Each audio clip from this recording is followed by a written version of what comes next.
Yesterday it was 3 a.m. My phone's alarm just kept on ringing and ringing, and I seriously needed to wake up. Like I planned for this from yesterday, but my eyes were numb. Like I couldn't open my eyes a single bit. I barely got up from bed to turn off my alarm, then to return back to sleep. You know how relaxed you are when there's like when you're sleep deprived and you just want to sleep, like the only thing in your mind is just sleep? That's how I felt. But then a second alarm rings. This time the alarm is I have to solve a challenge to turn it off. So I just deleted the entire application and then went back to sleep. 2 hours later, my mom wakes me up to eat before we fast. And the first thing I think about when I wake up is, why did I not wake up at my first alarm? The alarm was for me to pray tahajjud, but I didn't wake up. I missed one of the 30 nights of Ramadan to pray tahajjud. And like it's very limited. There's only 30 days. You cannot, pray more. Imagine the rewards I would have gotten if I woke up and I prayed, even when I didn't feel like it, even when I was sleep deprived and the only thing I thought about was just sleep. I would have probably gotten more rewards than simply just feeling like it and praying. Like, I'm being honest with you, if somebody offered me $10,000, I would have taken it. I would have woken up instantly. But why didn't I do that for tahajjud? Because I didn't feel like it.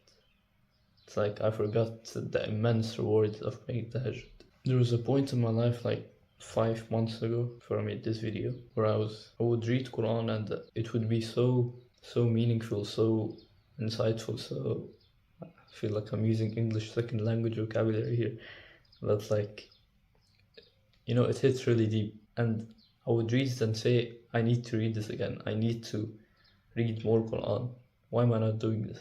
This is like a life manual. It tells you this is your purpose, this is your goal, this is what to avoid. Like it relates to me somehow, even though it's from 1,400 years ago. And I would keep on telling myself I need to read this again. And I would usually read it late at night, like right before sleep.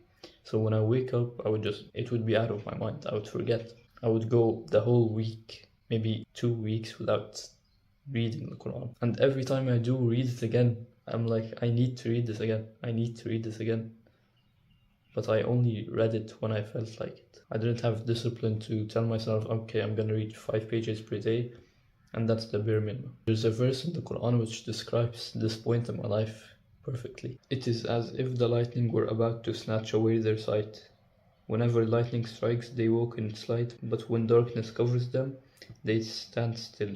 Had Allah willed, He could have taken away their hearing and sight. Surely Allah is most capable of everything. Now this is like an example, a metaphor, whatever it's called in English, I don't know. So the light mentioned is the Quran, the light of faith. When I would have that light, when I would read the Quran, I would walk towards it, I would want to do more. But right after, and when the light is gone, when I don't read more Quran, I stand still. I'm confused, I'm hesitant, I don't know what to do. I'm anxious about the past, I fear the future. You just have this confusion in life. Like you don't know your purpose, you don't know your goal. But then I would read Quran again and it would hit me.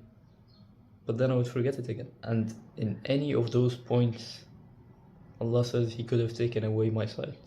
He could have taken away me being able to see that light. Sometimes you have to use discipline in worshipping Allah. Pray the sunnah, pray the fard prayer, even if you don't feel like it. And you might not feel like waking up for Fajr, but you should. And when you do these things where you don't want to do them, but you do them for the sake of Allah anyway, inshallah you get rewarded for the struggle itself. You read Quran with presence and it actually really hits you. Or when you praise Allah with khushu', you want to do more, you want to read more Quran, you want to pray more. So Allah makes it easier for you when you use discipline. He just tests you at the start to make sure that you're not a hypocrite, to make sure that you don't do the things only when you feel like it, to make sure that you are willing to struggle for the sake of Allah. And you might think that just because it's hard for you to pray the sunnahs, or it's hard for you to pray the mandatory prayers, that Allah is punishing you. There are some who say we believe in Allah, but when they suffer in the cause of Allah, they mistake this persecution at the hands of people for the punishment of Allah. But when victory comes from your Lord, they surely say to the believers, we have always been with you. Does Allah not know best what is in the hearts of all beings? Allah will certainly distinguish between those who have sure faith and the hypocrites. Allah needs to know, are you a person with true faith or a person who thinks he belongs to the believers, but he actually doesn't? So, an actionable step for you. Do you struggle to make the obligatory prayers? If so, then discipline yourself to do those first. If you don't, then discipline yourself to do the sunnah. If you don't, then discipline yourself to do tahajjud. There's always more you could reach for.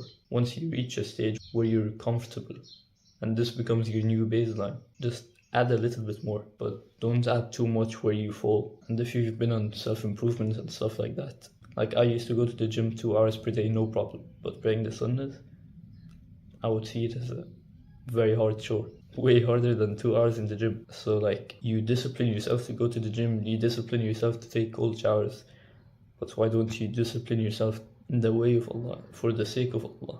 It's all discipline in the end, but this discipline will grant you just success in the dunya. This one will grant you both in the dunya and the akhirah. The next actionable step is for you to make dua. I know you have limiting beliefs about dua. Like when you ask someone, I want to solve this problem, and he tells you to make dua, and you're like, yeah, I made dua, but what real thing can I do? Now this video isn't about dua, so I just want you to have full certainty that Allah is listening, that Allah has a plan for you, and that He might be testing you right now with discipline. I have a one-on-one call, link in the description if you want to book it with me. It's free, and it's just like for me to help you if you need any help.